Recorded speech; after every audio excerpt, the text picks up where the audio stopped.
Hello everybody and welcome back to another episode of the Does Metal Have Soul podcast. This is episode number 10, I think. Yes. And we are today going to be delving into the one and the only YNGWIE MALMSTEEN. Boo! No, I'm kidding. We're going to look at his entire career, every band that he's played in and each singer that he has worked with. And Mel is going to end up ranking all of his vocalists to see what she likes. She's probably just going to say, I hate all of this. Anyway, I am one of your hosts, Mr. Levi Clay, and it's too easy. My ghost-headed assistant. Ghostface. Yeah, Melissa Kelly. How's it going? I'm grand. I'm absolutely spanking, sparkly, shiny, wonderful. I'm a sweet summer child. It's been a weird week. I don't know if I buy that. It's just been a weird week. It's been a very bizarre week. This started with Smithers.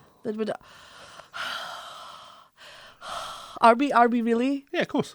Okay. For people that listen to the podcast and maybe didn't go and watch that particular video. Basically, long story boring. I get people who come to gigs all the time and they'll do things like, hey, you fancy a gig in this bar I work in? Or, hey, I really know Paolo Nutini's da. And it happens all the time. And honestly, most of the time I take it in my stride. It doesn't actually offend me in the least because drunk people be drunken, you know? I'm sure I've said stupid bullshit when I'm drunk before as well. Yeah. So I never ever get offended or upset by it. It's part of being a human. And where I am, I perform in a bar called Riding Room.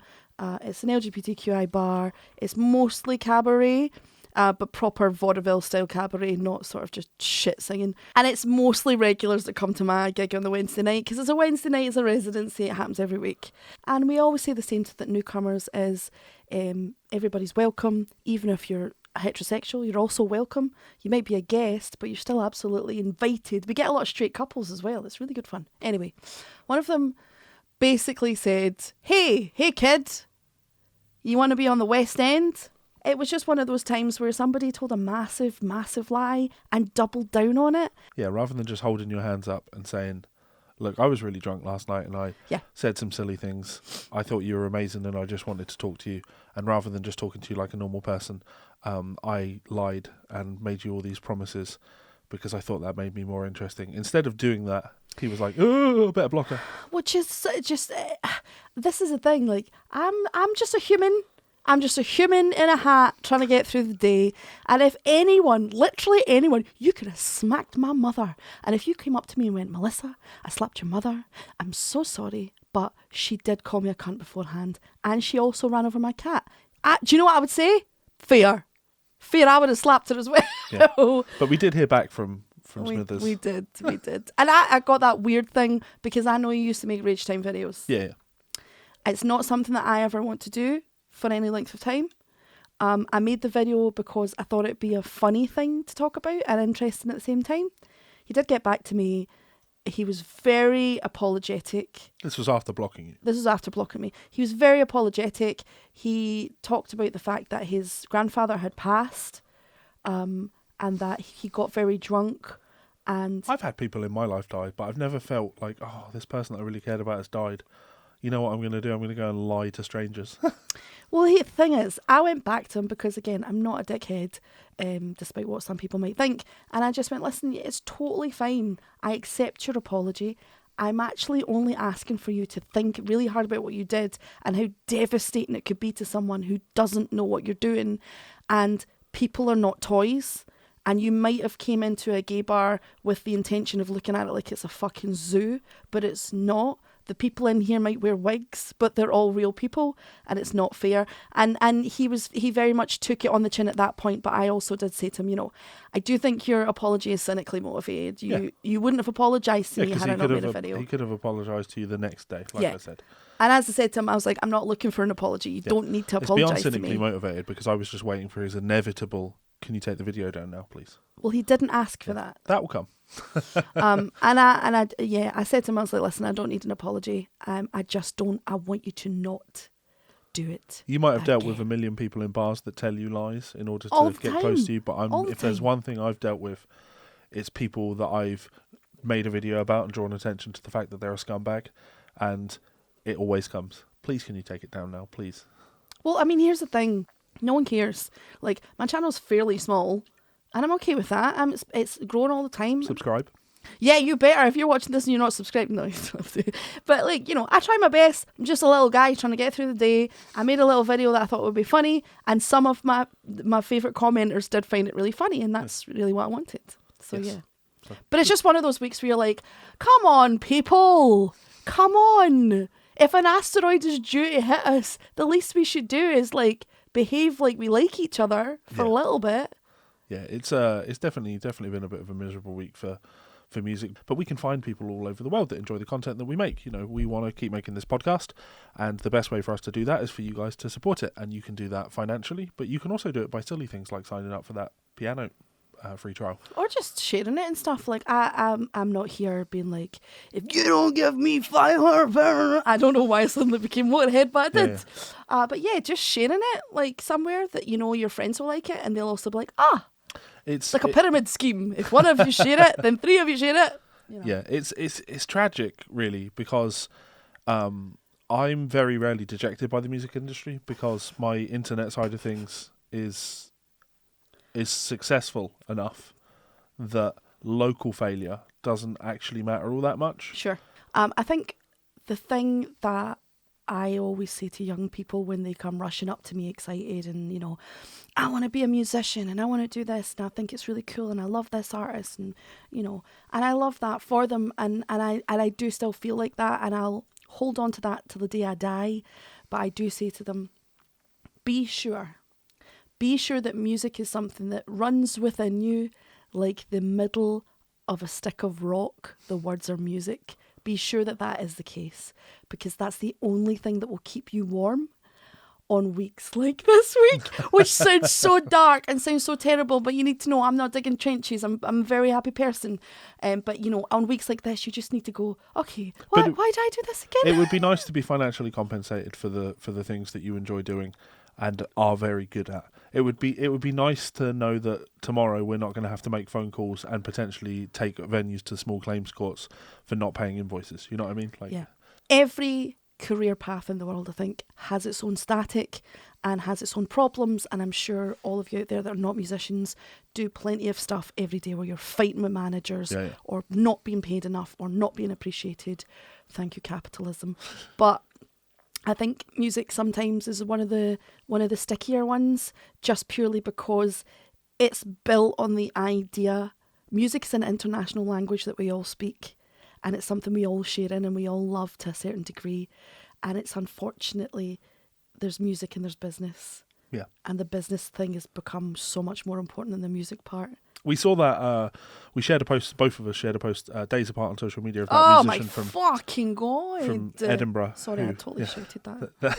That musician from Edinburgh who had turned up for a gig and the PA didn't work. So she spent the entire time of her gig trying to fix the PA so it would be functional for the next band that were in the next day. And then the venue wouldn't pay her. And it's like, well, it's not my PA, I've shown up to do my job. I'm here. I've been here for all this time, and it was a really low fee. It's £150. Like, if anything, she was doing the music industry a disservice by working for as little as that. But sometimes... Yeah, you take what you have to if you're desperate. But, really abusive, unprofessional text message to her, shutting her down and being like, you're sorry, let me explain this to you. You're not getting paid because you didn't do anything. And it's like, no, sir, you wretched scumbag. You didn't do anything. Yeah. And that musician... I'm almost certainly desperately relying on that £150. Yeah. Or else they wouldn't be taking gigs for as low a fee as that. Mm-hmm. And you're just going to refuse to give it to them so you can have a little bit more profit this week. Get fucked. And here's the worst of it, right? See that bar that she was gigging in? It's right round from an old place I used to work in Edinburgh. Right. And I know the bar because it's Edinburgh. It's on a very popular street in Edinburgh. It's never dead. It's always busy. They charge £8 a pint, Dublin prices, because it's fucking Edinburgh. And it's like, but you can see the fucking, Ken, you can see the fucking Edinburgh Castle. Like, get fucked. Yeah. I don't give a shit if you can see the castle. You're going to charge me £8 a pint and then charge a musician or give a musician £150 or when your bar's heaving all the time. Or not give them £150 in this case. So listen, it's not even that. I don't advocate for what I'm about to say, but I've done it before. I've worked in venues before where they've tried to do shit like that with me, or got to the end of the night and they'd be like, yeah, I'm not going to pay you for whatever reason. One time it happened in Montrose and I got a little bit postal. I start lifting things. I start lifting or damaging things. I'm like, oh, you want to go? Cool. I'm going to go behind the bar right now. I'm going to start lifting opticals off of the wall. I've done it before and I'll do it again. Yeah. Yeah, because in that situation, what are they going to do? What are you going to do? They're going to call the police. Call the police. It's like, this is a civil matter. I mean, I should very much stress, please don't do that. It's a bad idea. Yeah. And depending on what culture you're in, it might go down even worse. Right, give me some Metalhead musings, please. Also, if you ever get sad, just go and listen to Kim Kitsuragi from Disco Elysium. There's a whole or watch X-Men. There's a whole YouTube place where you can listen to all the things that he says with his quiet determination. Okay. The first one is from Millicent Oak. Millicent Oak literally commented on my very first YouTube video and has been commenting ever since. Millicent Oak can stay forever. Seems that even if you didn't want Millicent Oak to stay forever, they would anyway. Exactly. Yeah. That's what I'm looking for. Millicent Oak says of the Black Metal podcast from last week, while black metal has its problems with far-right groups who've carved out their crappy little subgenre, it also has people who've tried to reclaim the space by creating red and black metal, which is black metal that focuses on anarchist, communist and socialist themes. Awesome. What a fucking waste of time. Carry on. I'm going to fight you today. I'm not even finished. I understand that, but the opposite of right wing is not communism. Yeah, but they're just offering an extra slant of what's going on. Some are self-serious, like Ashton Spire with "Speak Not of the Laudanum Quandary," which what a fantastic title, and Cable Street Again from Hostile Architecture. Some less so, like Neckbeard Death Camp, which is wonderful, with "Please Respond, I Showed You My Penis." From White Nationalism is for basement-dwelling losers. So, not saying you'd enjoy the experience of hearing either of them, but they exist. I have a feeling this comment is for the YouTube little box of shame, but it wasn't, because you said penis. It's fine. Yeah. It's totally fine. I like that one because it's Balenciaga, isn't it? Because we watched a lot of that death metal stuff, and there was a little section of it we talked about where there's murders and terrible things like that. And I'm sure there's always another side of that where people are not doing crazy shit. And I'm sure there's black metal that I would actually really enjoy. And I know some of you in the comments from the last podcast were like, they tried. But Melissa! And I appreciate that. They tried. I played Melissa a few things during the week and every single one is like, nope, no thank you. And to be fair, it's the same for me. It's the same for me. I'm not a giant, by the way. No, you are. I was going to say, that's just a normal It's just a normal can. You're just a giant. Oh, wait. They go. Yeah. I don't think there's no getting Melissa into black metal, but I think the value of that last podcast, aside from, it being an interesting history lesson for the first and second wave of black metal, is it achieved the goal of the podcast, which is now, if for whatever reason some music comes on, some metal music comes on, and it's black metal, Melissa can actually distinguish that and go, oh, this is black metal, I don't like black metal. That's fine. Melissa can distinguish and go, put this off. But, you're not going to hear a thrash metal band and go, oh, is this black metal? No. Or a death metal band and go, oh, is this black metal? You know what the black metal sound is now. And that's Levi played me some during the week, and I said to him, I never realised how much I care about phrasing until I listen to something that has the complete absence of it. And I think that encapsulates everything for me, black metal wise. Yeah. I care really deeply about vocalist phrasing. Yeah. Which is the lamest bullshit I've ever said. No, it's not. No, it's not, because also you're a songwriter and you care about lyrics, and I'm not saying that black metal doesn't have lyrics and can't have important themes, but generally speaking, when you need to read the lyrics to work out what's being said, I feel the same about death metal, right? If you can't clearly make out the thing that's being said, then you're expecting the listener to do too much work to get to the core of the thing that you're trying to say to them. Sure. Yeah. Well, yeah. I think the best thing that anyone can do is if you find a black metal band that's super campy and perhaps enjoys the Universal Monsters, send me that. I might like that. All right, what else you got? I've got... Okay, this one is a tough read, and I'm going to need you to just Take a wee deep breath. Do I shut up? Yeah, not No, say no, anything. you don't need to shut up. Okay. I just know that it might hurt your soul as much as it hurt Okay, mine. right. It was on a Poppy video, and okay. to Bob I say, I respect your opinion. You're absolutely entitled to it, and it should be heard. But No. maybe, No, maybe the way you worded it made me want to. I'm going to interject. You don't have to respect all opinions. I always use a mechanic as an example. If there's something wrong with my car, you're entitled to an opinion as to what's wrong with it. It's the flange. Yeah, exactly. You're entitled to your opinion, but I'm not going to respect it. Your opinion is worthless to me. Some people's opinions are worth more than others. Fair. So Bob says, of Poppy, because it was on the Poppy video, I really enjoyed Poppy. I thought it was good fun. Some people were trashing it. No, I didn't like it. Well, I like it. You like to listen to very good-looking women screaming and growling like hell? Arch enemy, handshake with hell. Alyssa is brutal and a beauty. If you want to hear the goddess of female vocals, you need Floor Jansen. Best one to start, Nightwish, Ghost Love Score. I've heard it. She's fucking awful. But be careful, she stole every soul she got.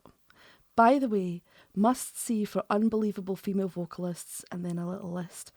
All completely female bands. Maybe start with band Maiden Hate. Now, again, like I say, Bob, your comment is valid. You're allowed to have your opinion, blah, blah, blah.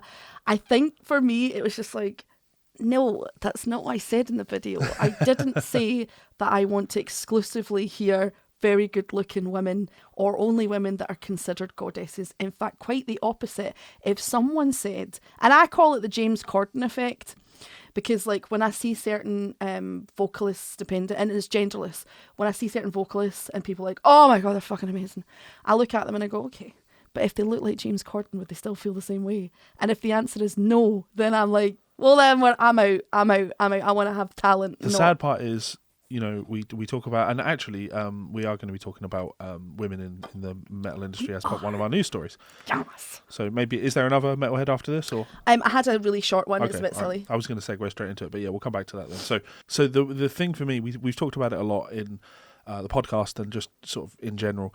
Metal is a very testosterone driven genre. It's heavily dominated by males in terms of being performers, but also in terms of listeners, people that go to gigs. Now, we don't have the time nor the energy to sit and discuss why that is or what that means. But what we can say is, to a lot of those people, it matters what the person looks like. And it doesn't matter if a male singer is ugly. It just doesn't matter to them. They don't care. But if Courtney LaPlante looked like Ricky Gervais having a wank... or a foot that's been punched, right? They are not going to give it the same level of attention that they give somebody that is attractive. But I'm not going to say more on that because this is going to come up. We'll talk about this a lot in that particular I would say one story. thing before we move to the silly comment. Go for it. I've seen Nightwish several times now. I'm very glad you didn't say you've seen Ricky Gervais having a wank. I'd sooner die. But I've seen Nightwish a couple of times now, and some stuff that I didn't do on the channel that I've watched myself. And I will say this, of both of them, I would say that they're both very beautiful. And it is lovely to look at a beautiful woman. Even I enjoy looking at a beautiful woman. But I think both of them vocally are good, not great.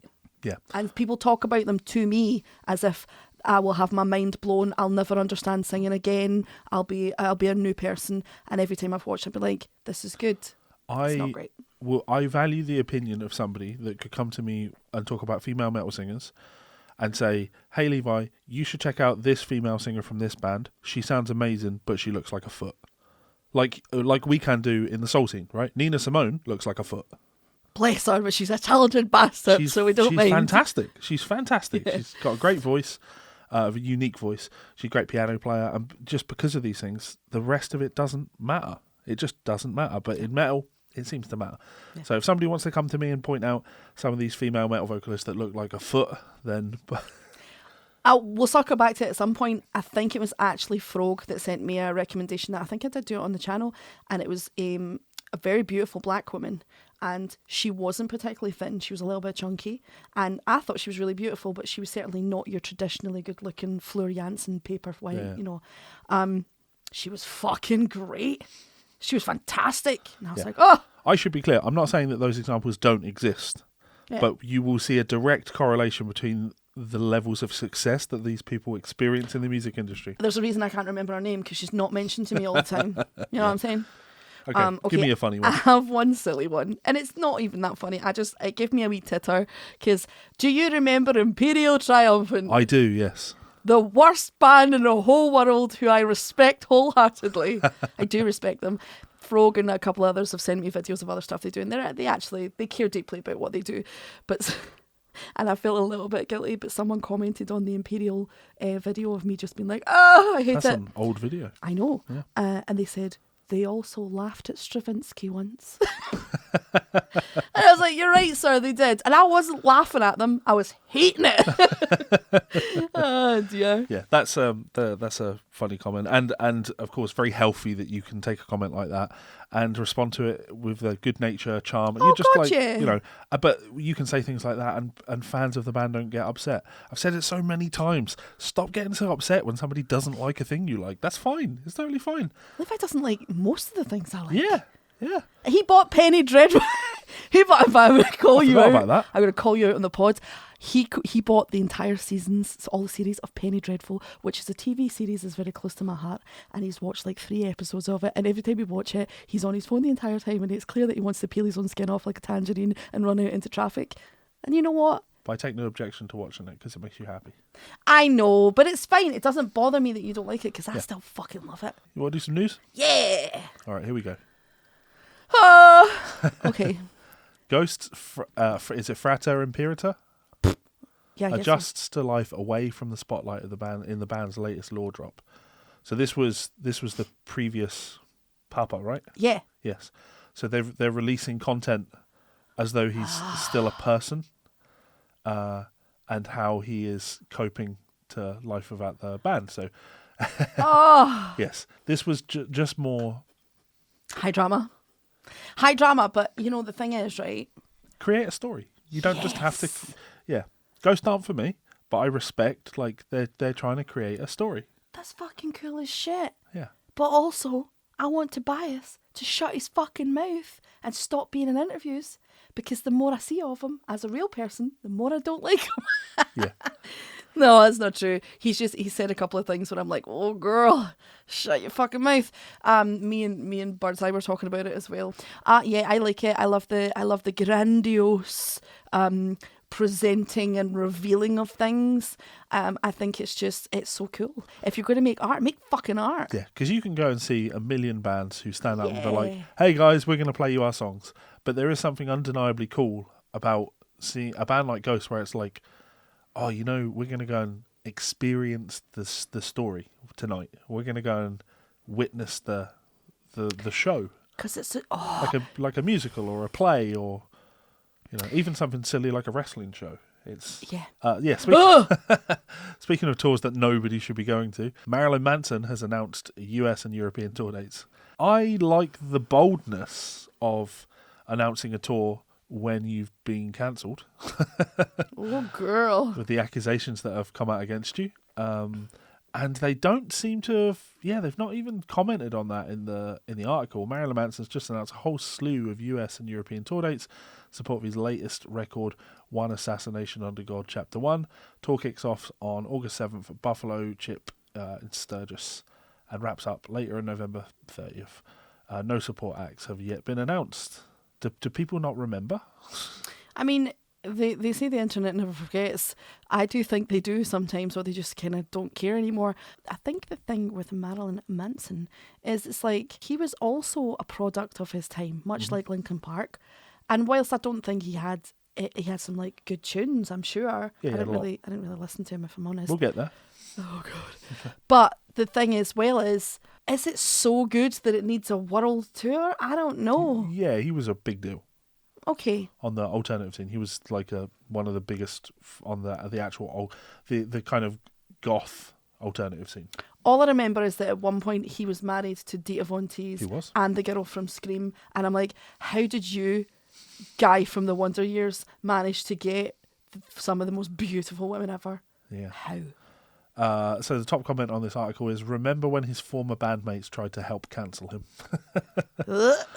I don't know the full extent of the things he's been cancelled for. I know that he was it, oh God, are you going to look it up? Keep talking. Oh God. I know that there was some sexual assault allegations. Yeah. Oh God. Sexual assault won't face charges. But yeah, there was abuse allegations from people as well. 4th sexual assault case. This was Marilyn Manson faces 4th sexual assault case. That was back in 2021. So, okay, maybe a million years dungeon. Yeah, maybe a million years dungeon. The thing with obviously alleged. I'm not stating that Marilyn Manson is a sex offender or anything like that. But he was in one of the biggest acts of an entire generation. Mm-hmm. At a time where the music industry was still relatively popping in terms of like record sales and the money that you could make from that, and what comes with that is power and influence. So I'm sure that there's not a single element of anything that people like Marilyn Manson, someone that's in that level of fame, they would never consider anything that they do to be untoward, sexual assaulty or anything like that. But it still went on. Because you are in a position of power and influence. So if you hit on somebody, if that power disparity is there, where they, not that you're, their boss or anything, but if they feel like, oh, this person's a superstar, I shouldn't say no to this person. Like, that's a power dynamic that shouldn't really exist. And this is the inevitable consequence of that. And I think that Marilyn Manson is not the only person who could easily have lots of accusations like that made against him. I just think it goes hand in hand with fame. I think you're right. And absolute power corrupts, absolutely. And there's plenty of acts, certainly from that time, where I'm like, oh, there was no way that you were just rocking up here and not. I mean, that it took so long for anyone to turn around and go, that R. Kelly's a bit weird, does he know? Or fucking P. Diddy and all these fucking idiots. But it's just like, so, not depressing's the wrong word. It makes me both angry and depressed at the same time. But also, I mean, he's getting his comeuppance now. If he's not really, if he's got a world tour.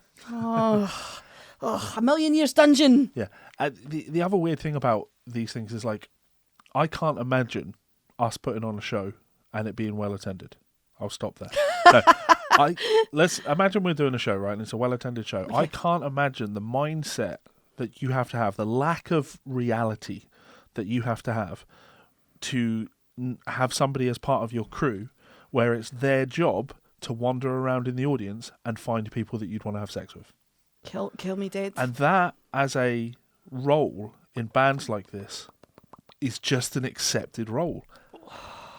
That's just it. Like, there's a guy, and if you're performing and you see somebody in the audience, you point to that person, and somebody that works for your crew will go and approach that person and say, do you want to meet the artist? I heard some really horrifying things about Slipknot, actually. Yeah. Because of their masks. And they, some people were coming over to girls in the audience and being like, do you want to fucking suck off what's his face from the band?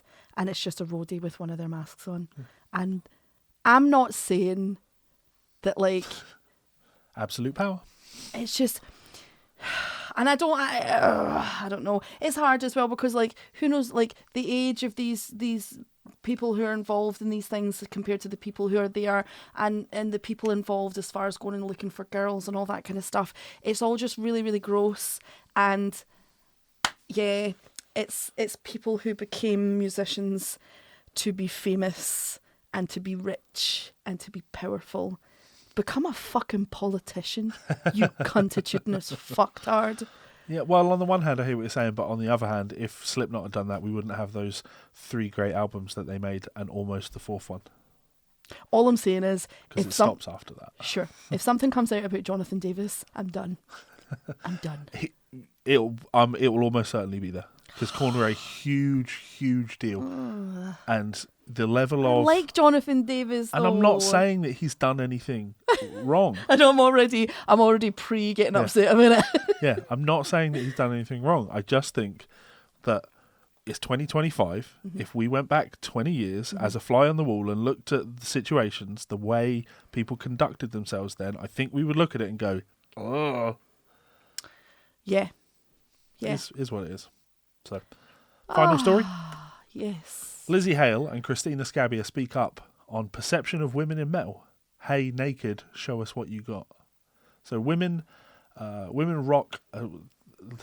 Quality writing here, of course. This is on. Anytime I read a bad article, I like to say where it is.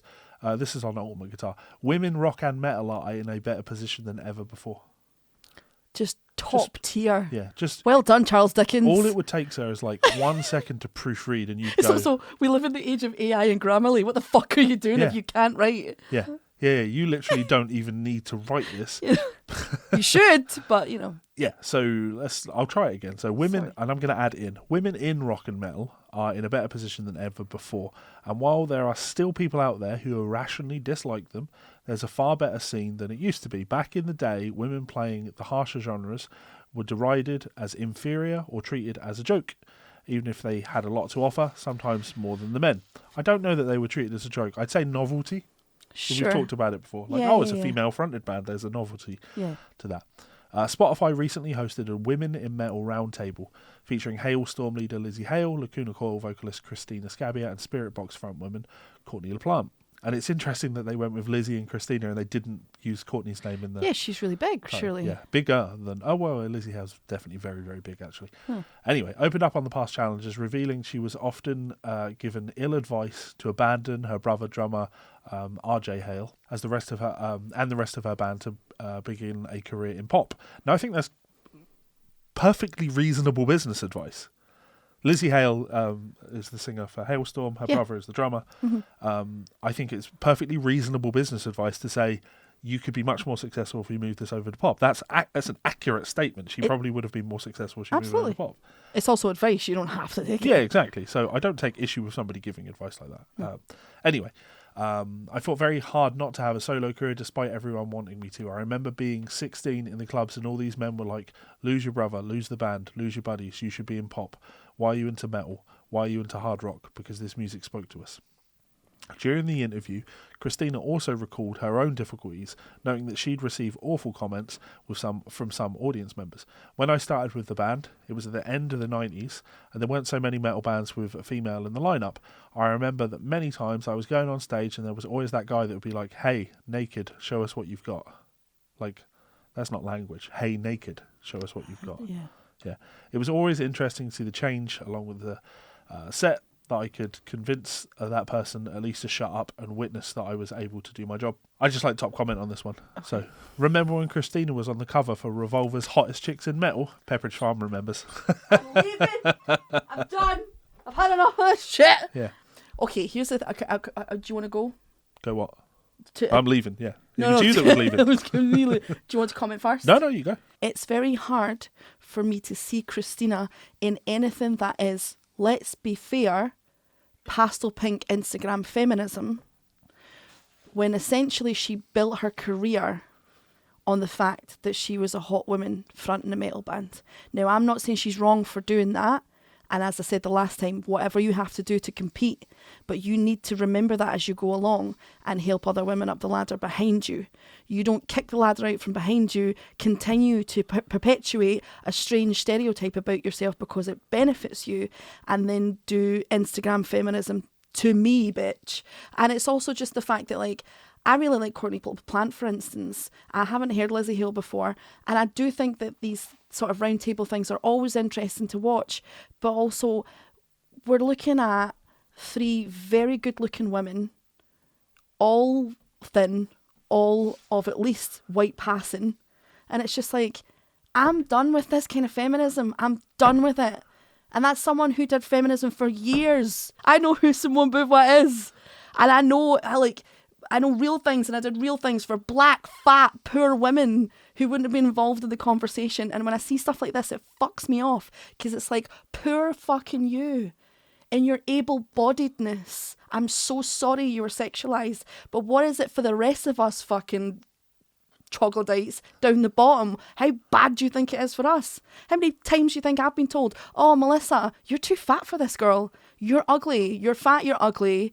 Oh, you're talented, but you'd be so much better if you just, shut up and let someone else play the instrument. Oh, you write music, you should let someone else write the music, and you should really give this up. Maybe you'd be better suited as like an event manager. Maybe you'd be better suited as just a manager. Like, don't give me your shit. I don't want your Instagram feminism. I don't want your round table. I don't want to hear about how hard it is for you to be really hot. I don't want to hear about it. It makes me a bad feminist, I'm sure. But you know what? I don't care. I'm sorry. It's been a rough week, and that was the wrong time. You've done more than your fair share for feminism. You have written and run women in music courses at music schools. You ran Female Musicians Scotland. You have always gone out of your way to stand up for women on the music scene. Yeah. Always. I started the first in the UK. I wrote and started the first women employability in the music industry course. And it was so good that they rolled it out across the UK. I never got any credit for it. They still use my material to this day. I accept that that's something that I had to sign off, because the fact is, in Scotland at least, the SQA, if you write something for the SQA and they agree with it, you do have to basically forfeit your right to be able to go, well, that's my material, I want it back. And that didn't bother me, because I was like, the greater good is for other women who look like me and don't look like me, i.e., women who are black, women who are Hispanic, women who are incredibly poor. Basically, women who are all on the bottom rung of things to be able to do it. Feminism's a weird one for me. I did put my time in across the board, and I see stuff like this, and I just think, Christina, God bless you, but shut your fucking hole.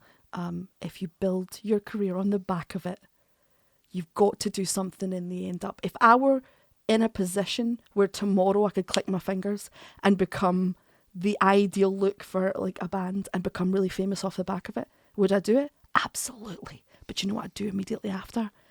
I would be like one of those people who gets really, really rich being something awful and turns it into something amazing. Post Malone! I'd be Post Malone! I'd make money doing auto-tune garbage, and then I'd release a really heartfelt country album and buy the One Ring magic card off of someone. That's what I'd do. Yeah. Sorry. The Women of Metal Roundtable, it ties in so nicely with what I was saying earlier. Like, I'm not interested in you three attractive women sitting around and telling me how hard you had it, because you know what? There's three unattractive women that aren't sitting at that table right now because they're unattractive women and they were unsuccessful because of it. And you built the stereotype, girl. You built the stereotype, and that's not your fault. You live in an industry where looks are everything, and that's important to succeed. So it's not your fault, but it is your responsibility. No, actually, it's not your responsibility, but it is. But you can choose to make it your responsibility. You can absolutely choose to make it your responsibility. There's never been a point in my career where I've been given a position of power where I didn't go, actually, I would like to, and again, I should point out, the best person for the job is always the best person for the job. I'm not saying just hire women and whatever over everyone, and it doesn't matter. It does matter. But at the same time, there's never been a point where I'm like, you know what, no, I'm going to help someone up behind me. I'm going to help this person. There's songwriters and all kinds of people who work in education who message me to this day and go, I used to love your classes, Melissa. You were so inspiring. One of them's now a sound engineer. She was too afraid when she first came to one of my courses. And now she's a full-time sound engineer in London. And I'm like, you're welcome, bitch. Go forth. God damn. But don't sit around. Don't sit around. Instagram feminism? No, thank you. Mm-mm. Okay. Would you like to move on to the main event? Yes. I'm going to take a deep breath. I've switched from a tiny Pepsi to a giant bottle of water. Speaking of, let's move on to the egomaniac who is ugly on the outside and in. Oh, Fatty McFattenstein. So, what can you tell me about Malmsteen? I can tell you that he's a big fat... No, I'm kidding. I know he plays very fast. Okay. I know he's considered very much like god-tier guitarist by a lot of people. I know he plays Fender Stratocaster. Had the first Fender signature. Oh, he did? Did, yeah. Good for him. I know that he needs to stop dyeing his hair. But other than that, not very much. Where does he fit in the timeline of things? What is his relevance? What sort of music does he play? I'm going to say 80s, But when in the 80s? Like 83. Spot on, yeah. I think he does a lot of instrumental stuff. He has a higher rate of instrumental stuff than many other guitar players, but he does a lot of vocal music. And I know he does karate kicks on stage. I mean, I'll be honest, in my brain, timeline-wise, it's quite a squiffy one. Mm-hmm. Because I'm saying 83 because I'm stabbing in the dark, but also if you said to me, no, it's 75, I'd be like, okay, fair. Because sure. I genuinely, I don't, because his music doesn't, anything I've heard of him doesn't feel stylistically shockingly that era. Does that make sense? Yeah, totally. So I'll justify talking about Malmsteen today. It works because we've done Deep Purple, and Malmsteen is really like an evolution of Ritchie Blackmore. You could make the argument that we should have talked about Van Halen before Malmsteen, but there's no part of me that ever thinks of Van Halen as being a metal band, you know? Sure. But in terms of the evolution of guitar, you know, you have a few meteoric moments in guitar. Hendrix is obviously a big one. Mm-hmm. And you know, Hendrix is like 68, 69. That's the impact of the Hendrix thing. Was it as early as that? Yeah. And then the big one is always going to be Eddie Van Halen. So in terms of guitar technique, you can really split it into two categories. It's never pre and post Hendrix. It's pre and post Van Halen. Okay. There's pre-Van Halen knowledge of the instrument, and there's post-Van Halen knowledge of the instrument. Do remember you, in conversations with people, I've heard you say stuff about it. So Eddie Van Halen, incredibly important and influential, because it changed so much about how guitar players and people that were writing music, releasing music, what their approach or their vision of what it was possible to do on the instrument. So after Van Halen drops, suddenly guitar players, they really start practicing. Sure. And from 78 through to, you know, the late 80s, the growth in the technical ability of guitar players is truly astonishing. Malmsteen, I would argue, confidently argue, is the first name relevant after Eddie Van Halen. Okay. And we're talking about him on the podcast because his music is very much rooted in that heavy metal sound. But he's very classically influenced? He has the so I would describe him as neoclassical metal. So I was going to say, like, soul music as a genre actually isn't as long a history. No. Because it sort of came and then faded out, would be fair to say? Yeah. Soul music there's a point where you say, oh, soul music isn't really a thing anymore. You've got people like neo-soul, like people being influenced by soul music, but the soul music of the 60s doesn't still exist in terms of people, like, realistically playing that as a genre. Well, there's some modern artists who do play, But in like a commercially viable way. Yeah. Yeah. Metal, I think you can think of it more like jazz in terms of the subgenres. There's lots and lots of subgenres in jazz music. Yes, but neoclassical, because of course he brings in all of that classical influence. Lots of functional harmony, chord progressions that you would expect to hear in Bach's music. Sure. Which I guess would make it neo-baroque, but neoclassical is what everybody sits with on these. So, do you know where he's from? No idea. Okay. So he's a gentleman of Swedish heritage. Swedish. Yes. We like the Swedes. So Johan YNGWIE Lannebäck. And again, I don't speak foreign. This could be pronounced could be Janabak. So rude. Point is, his career, let's read about his career from the 80s. So, actually, I want to say this. A lot of people will be like, yeah, but why would you talk about Malmsteen like he's somehow relevant to wider metal? You could easily argue he's not. But for me, there was a big game changer. I was dating a girl when I was, 15, and I went to her house, and her mum was talking to me about guitar playing, and she said to me, my favourite guitar player is YNGWIE Malmsteen. And I was like, how do you know who that is? And she went over to her record collection and like pulled out some Malmsteen records, and she was like, I saw him when he opened up for AC/DC. He was the opening act for the AC/DC tour, and he was brilliant.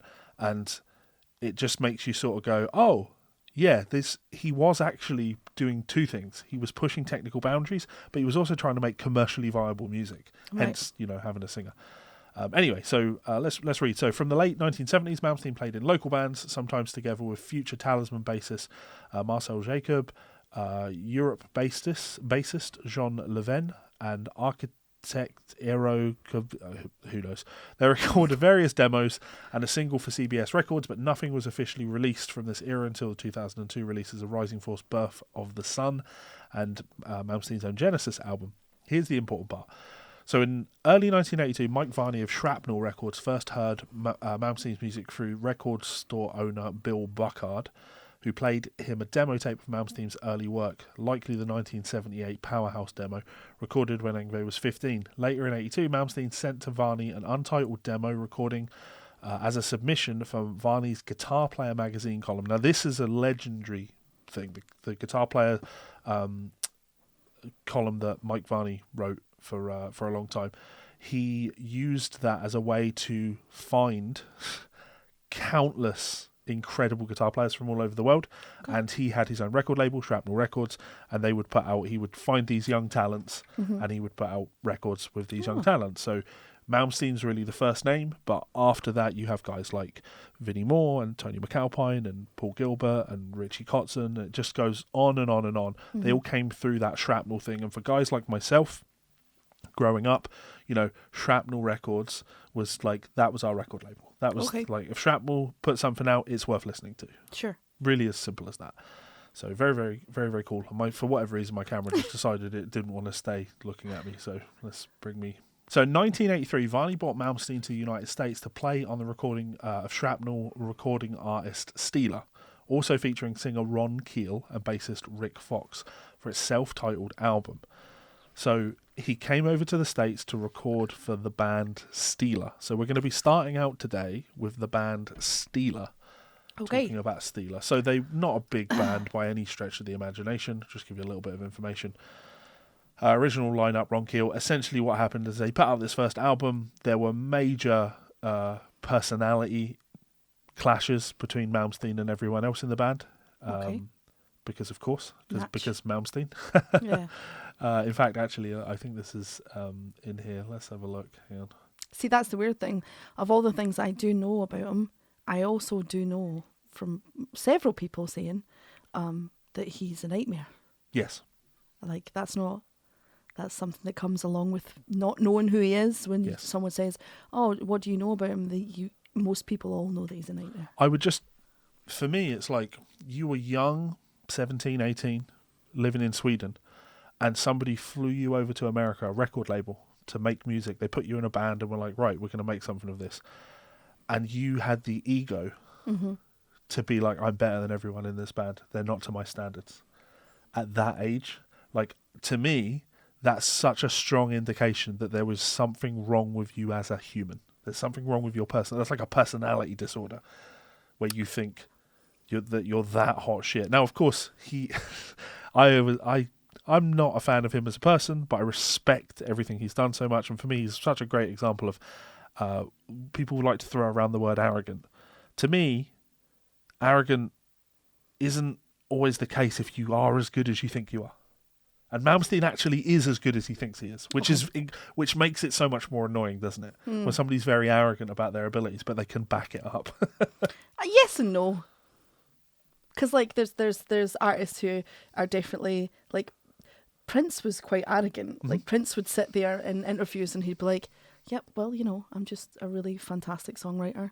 Yeah, what do you want?"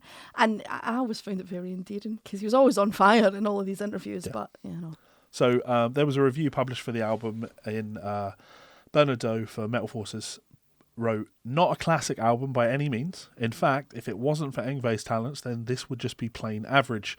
But buy this album, as it will surely become a collector's item in the years to come when Malmsteen is recognised as one of the world's greatest all-time heavy metal guitarists." Wow. So that was something that was written at the time, which is, yeah. So, you want to check this out? Buckle up, Sandra. What I think would be handy for this is on your notes on your phone, write down the name of the vocalist and then just sort of give them a score. Okay. Because I want to have a tier list of Malmsteen vocalists. Because all in all, we're looking at, I think I said 11 tracks. So we're going to listen to a song called Cold Day in Hell. Now this is, like I say, Ron Keel on vocals. Ron Keel. Yeah. Okay, Ron, hit me. So Cold Day in Hell. Okay. Okay. So what do you think about the vocals? Or what do you think about the... Talk to me about the music. I actually really enjoyed that song. Okay. I thought it was cool. I think there was a lick at the start there that Yngwie did that I thought was great. like really good. If a guitarist did that, if I saw that live, I'd be like, fucking hell, that's good. Oh, Ron Keel. Oh, Ron Keel, you're one of life's chancers. Yeah, he's got really not very nice timbre. He's pulling chests so hard to get up into the higher reaches. But it's unfortunately, he sounds like very early Justin Hawkins when he had no technique and he was high on smack, just trying to pull chest. And it's not nice to listen to. Ron Keel gets a 3 for effort. Okay. I'm doing it out of 10 now. Yeah, but, that guitar solo happens and it's just immediately like, oh, okay, there's something here. Yes, and I would also say, I don't want to say respect to YNGWIE. I really don't. Am I saying it right? YNGWIE, yeah. He was more talented than some of the people in the room. No, of course. Of course. No, he really, really was. And we're talking about this in 2025. Yeah, this album came out in 1983. Mm-hmm. So it's hard. This is before both of us were born. Sure. And we have 40 plus years of music that's happened since then. Evolution of music that's happened since then. So now you've heard lots of guitar players that play like that and can play faster than that. Yeah. But at the time, it really is contextually important to consider what had happened before and what it would have been like to hear something like that. Definitely, made his mark. Yeah, good song. I like the song. From there, he obviously didn't get on with the band, so he left almost right away after the album was recorded to go and join a band called Alcatraz. Now, Alcatraz was a band formed in 1983 by Graham Bonnet. Graham Bonnet! Graham Bonnet. Le Graham Bonnet! Yeah, so you already know his vocals. Yes. Yeah. They're notable as a band for featuring a previously unknown YNGWIE MALMSTEEN as their lead guitarist for a year, who was then replaced by Steve Vai, with whom they recorded just one album as well. So they're actually a really, I don't want to say relevant, but they have a split now. So 2 Alcatraz bands exist: Graham Bonnet's lineup and the Waldo She lineup, and they both tour. The what now? The Waldo She? Yeah, the other guys that are in the band, Jimmy Waldo and Gary She. Ah, I see. The band's initial lineup consisted of former Rainbow singer Graham Bonnet and Malmsteen, who had recently left the American metal band Steeler. She and Waldo from New England and Clive Burr of Iron Maiden fame. Burr was reportedly only in the band for a week, left upon discovering the band was going to be based in the United States as opposed to his native England. The band's debut album, No Parole for Rock and Roll, was released in late 83 on Roshire Records. Title. No Parole from Rock and Roll. A decent support was given by MTV to the lead single, Island in the Sun, which showed a heavy Rainbow influence. Despite the commercial nature of the song, it received little radio play. The album nonetheless spent 18 weeks on the Billboard charts. A second video released in 1984 for Hiroshima Mon Amour became popular in Japan. I want to see about Malmsteen leaving. So during this period, internal turmoil began surfacing within the band between Malmsteen and Bonnet. According to Malmsteen, Bonnet had become fed up with the attention drawn to his guitar playing from fans over Bonnet's vocals. According to Malmsteen, their professional relationship ended with the two having an altercation on stage after Bonnet allegedly tampered with Malmsteen's amplifiers during a guitar solo. And since you've been gone, that doesn't really make sense, but that's how it's written. This resulted in Malmsteen yelling at and arguing with Bonnet poking Malmsteen in the stomach with his microphone stand, and finally with Malmsteen punching Bonnet, all taking place on stage. Following this, Malmsteen left Alcatraz and created his own band called Rising Force, who signed with Polydor Records. I would pay so much money to see that. So much money. Yeah. So we're going to listen to Jet to Jet from the Alcatraz Jet to Jet. album. And this is Graham Bonnet. This is Graham Bonnet, yeah. Graham Bonnet. And we'll inevitably revisit Alcatraz so you can hear Vi with them, but they sound like a different band, of course.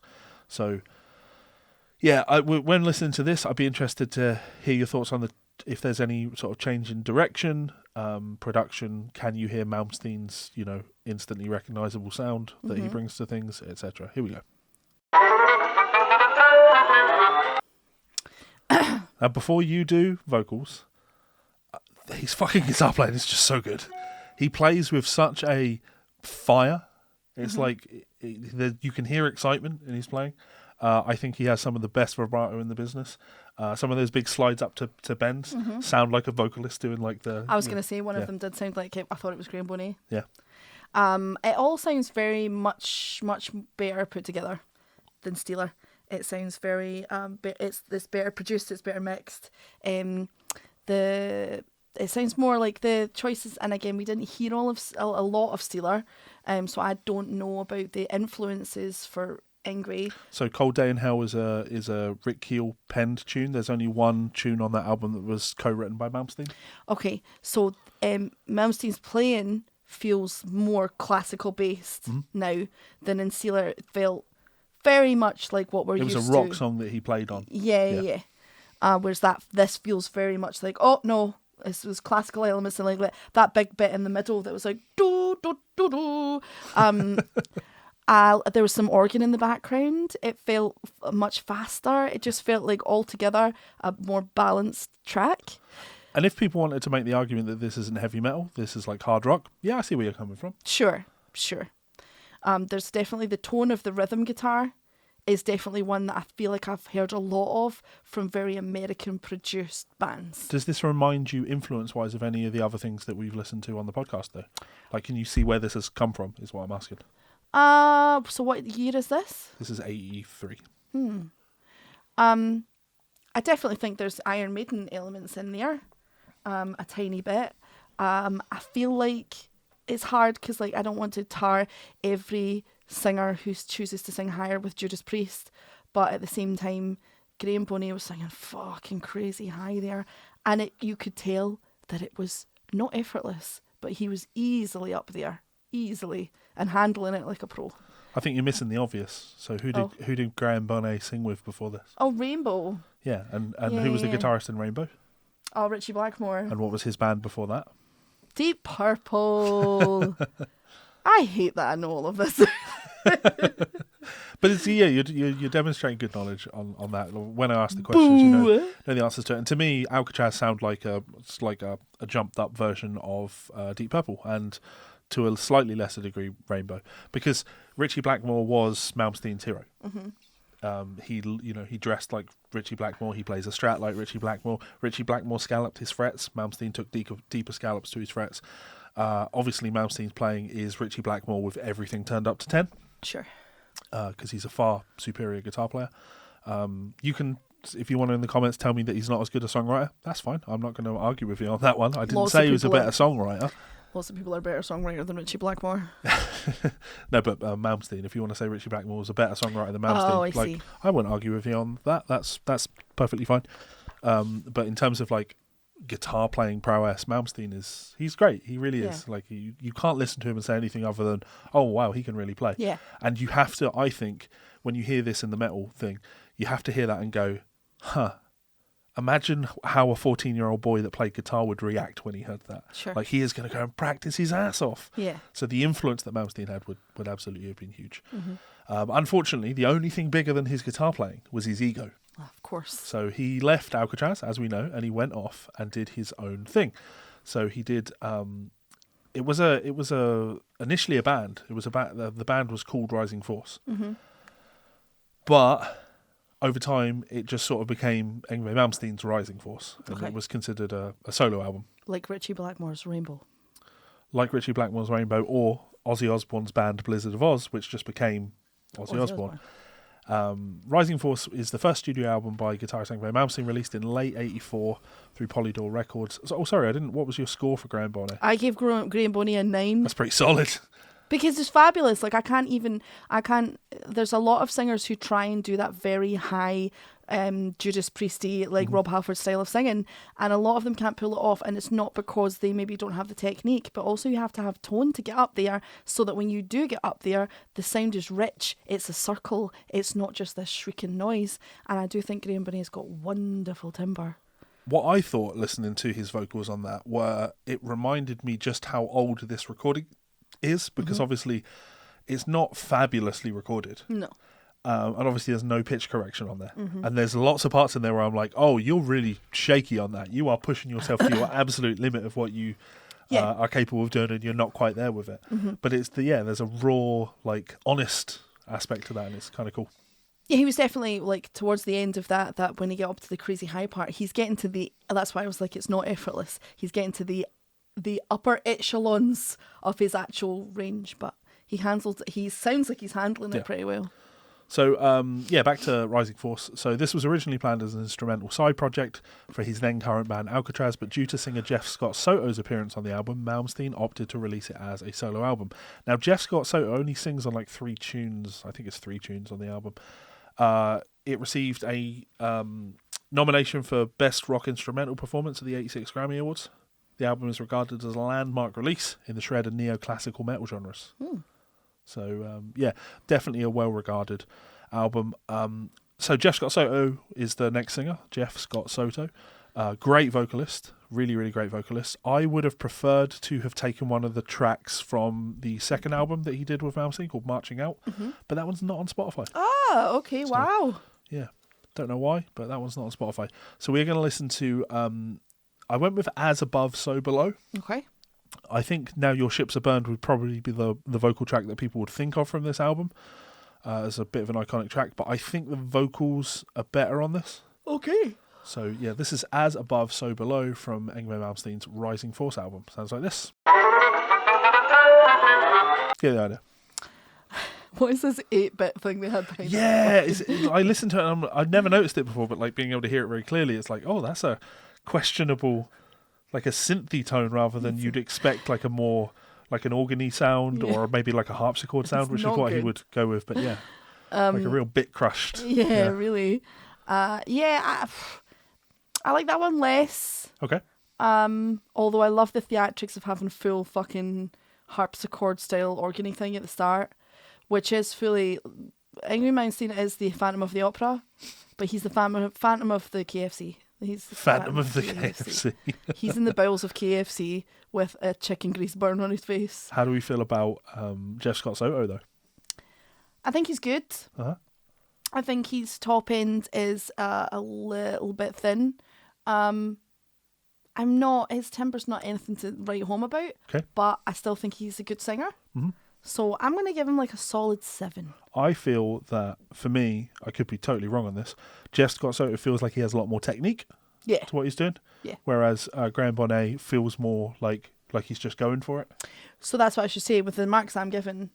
I mean, I do think I was right giving Ron Keel a 3, but no technique there.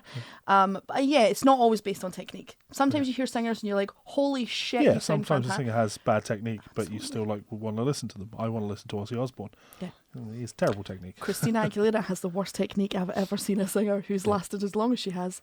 Do I still want to hear her sing? Yes, absolutely. So Jeff did a couple of albums, Marching Out and the Rising Force album. You know, they're cool, but next comes Trilogy. Now, Jeff and Malmsteen do not have a good working relationship. Lots of beef there.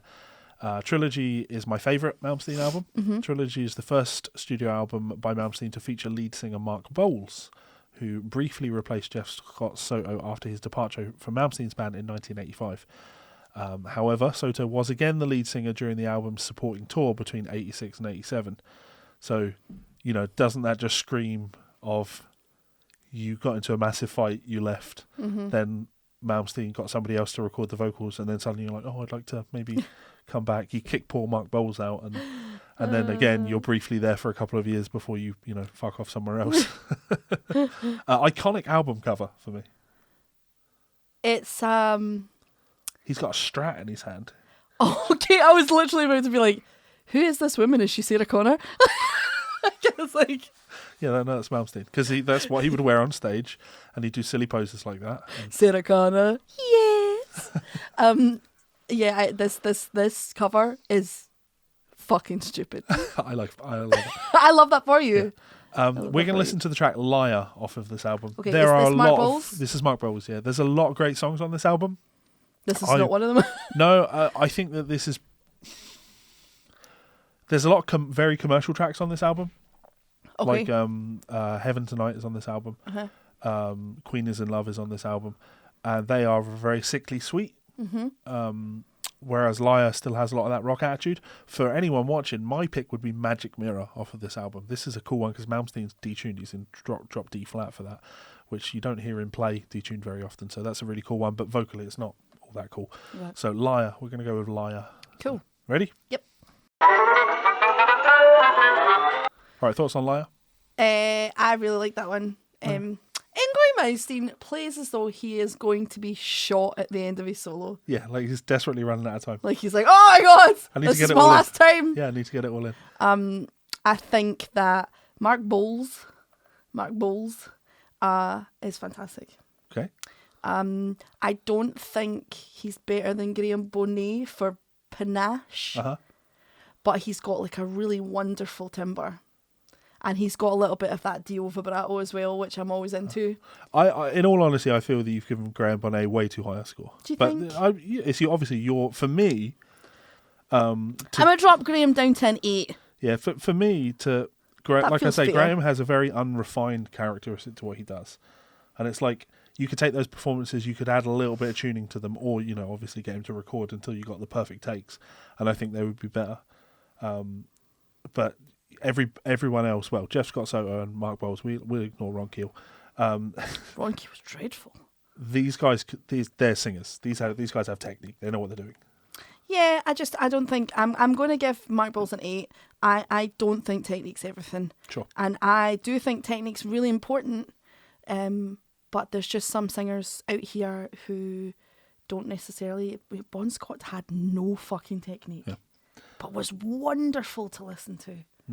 So yeah, but Mark Bowles definitely, he's got some chops, and he's got that lovely vibrato. I enjoyed that one. That was cool. When I listen to these things, to me it's like I was really into this stuff when I was younger, and I love the guitar solos. Mm-hmm. And I wanted to say that the guitar solos mean more to me than the songs, but evidently they don't, because I've never thought to myself, I wish these albums were just instrumental. And actually the instrumentals on them I'm not actually that into. Mm-hmm. And as you know, I'm somebody that's into songs. I want to have a vocalist on things. Same. Even if that vocalist apparently is different on virtually every fucking album. Yeah, he really did go through singers, didn't he? But this is if you look at the list of singers, these are singers that he worked with in this. Yeah. So there's been a lot of them. Maybe because he's very difficult to work with. I would also say with Trilogy, that album that we listened to, production is peak. Yeah. The production is great. The production stays there for a while, but it actually declines massively as it goes on. As he starts producing his own records. Oh, God. It gets pretty bad. So we're going to move on to the Odyssey album. The Odyssey album features Jolyn Turner on vocals. Yay! We like so Jolyn Turner. Jolyn Turner. Steve Huey at AllMusic gave Odyssey 2 stars out of 5, calling it a more subdued, polished collection, seemingly designed for mainstream radio play. But it shows little difference in approach from Malmsteen's previous output. He praised Jolyn Turner's vocals and Malmsteen's guitar work, but remarked that the latter sounds constrained and passionless due to, in part, his recovery from a near-fatal car accident in 1987. Oofed. So, yeah. The track I've picked I really wanted to pick Rising Force because it's like my favourite Malmsteen tune. Mm-hmm. But I've gone with Deja Vu. You know that I can't get over you. I want to stop there. Jesus. Because once you've heard one Malmsteen solo, I was going to say once you've heard one Malmsteen solo, once you've heard one Malmsteen album, you've kind of heard all of the Malmsteen albums. Mm-hmm. Production-wise, a lot of bass in that album. I don't mean bass guitar, I mean like low end in the recording. It's very muddy in the low end. Yeah, because the kick drum was very like... Yeah. But how's Jolyn Turner's voice? Jolyn Turner, you fucking beautiful bastard. Yeah, Jolyn Turner's got this very wide timbre, wide articulation, so that everything is quite punchy. And it just sounds fucking great.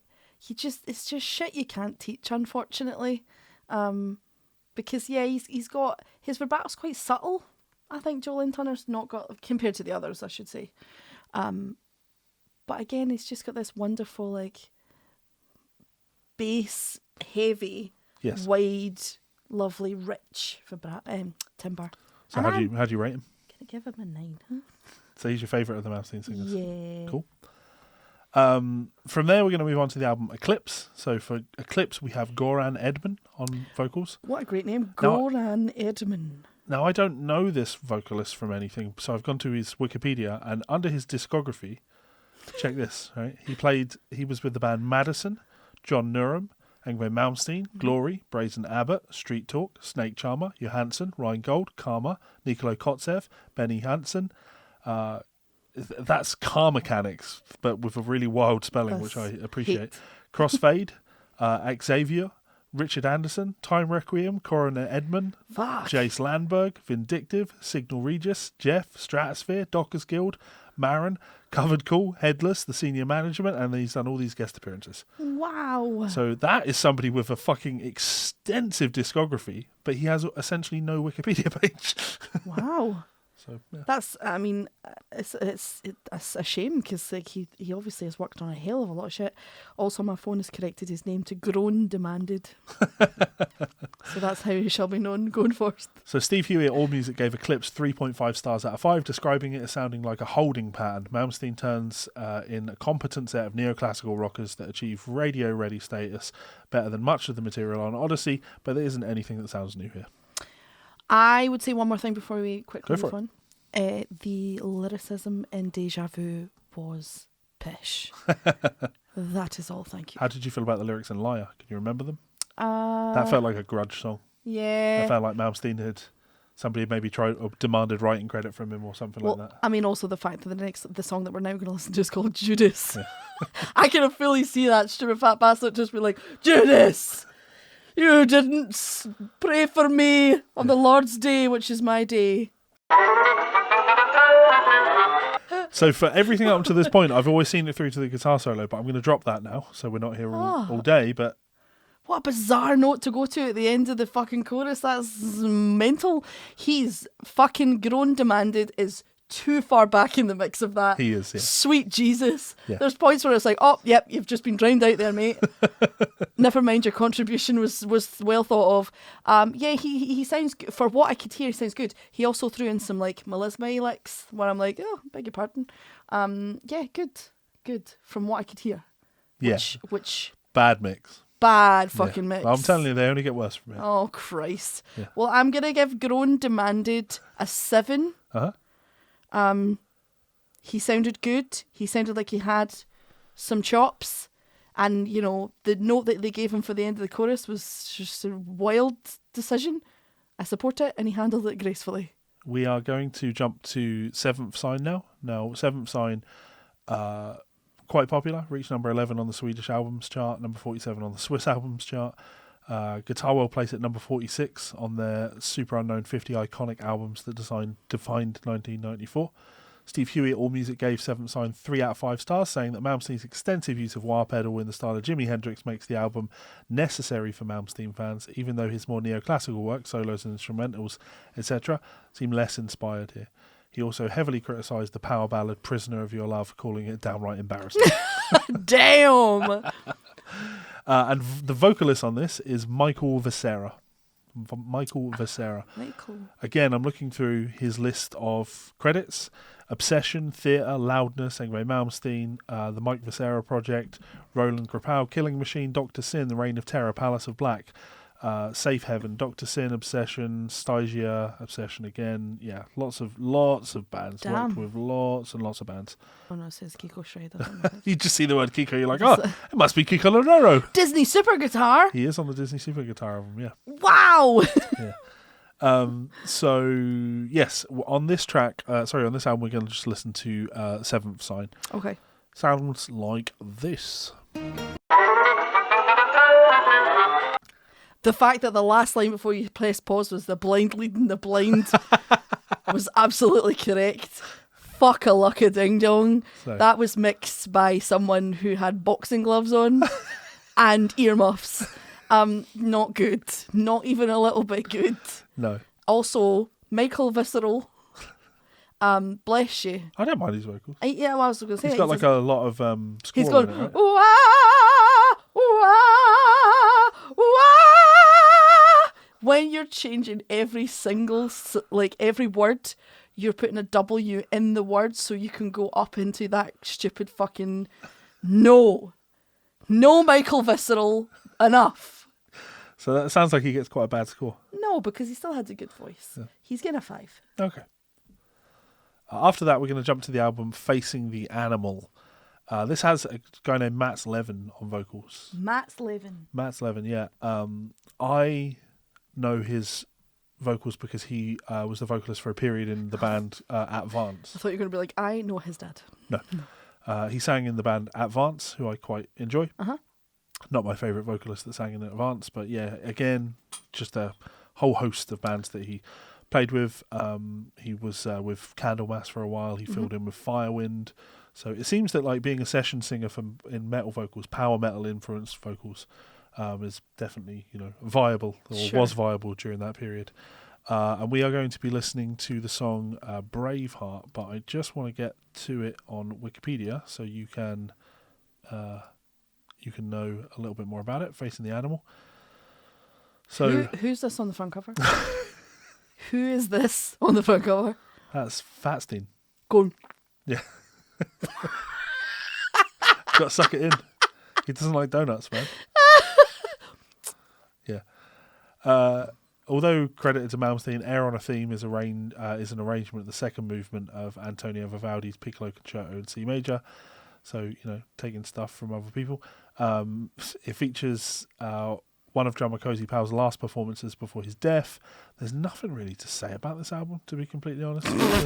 They've not even given like a decent okay. So Stephen Thomas Erlewine gave Facing the Animal 3 out of 5, saying that much of the record is stronger than anything Malmsteen has recorded in years, but also calling it predictable from the rockers to the power ballads.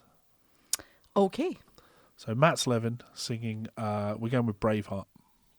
Because I know Braveheart was a hero of yours, right? Chris, not a word. Mats Levin.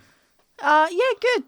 Actually, really lovely natural distortion in Matt's voice that I quite liked. Nothing like pure devastating, so maybe like a 7. It's unfortunate because I think some of these vocalists are great, but the material they get to sing on is shit. Here's the issue. That is definitely a thing. If you're working with, and I've done it before, where you've worked with people who give you your melody and give you your phrasing, it doesn't matter how good your singer is, if your songwriter's not actually that great at writing melody. Yeah, but the production is just like such dog shit. Back in the day, the thing that was really cool about Malmsteen's sounds when he recorded things, he obviously plays the Stratocaster single coil pickups. They're very bright and trebly. Sure. And then all this is just bass. Yes. It's just muddy bass. And it's like, that's not how you make something sound heavy. Yeah, and the snare sounded like garbage. Garbage. There, I said it. Okay, we're going to move on to the album Attack from 2000. What in the Microsoft Paint is this? Terrible cover. What is this? Yeah. 3 different fonts. Yeah. And also just a droopy eye. Yeah. That's obviously Malmsteen's eye. I don't know that it is. Well, somebody needs to get an eyelash curler because this is just all awful. I hate it. Yeah. To me, it's the 3 different fonts on there that's offensive. Yeah. It's like, what? It's just... so Attack, 14th studio album by Malmsteen, October 2002.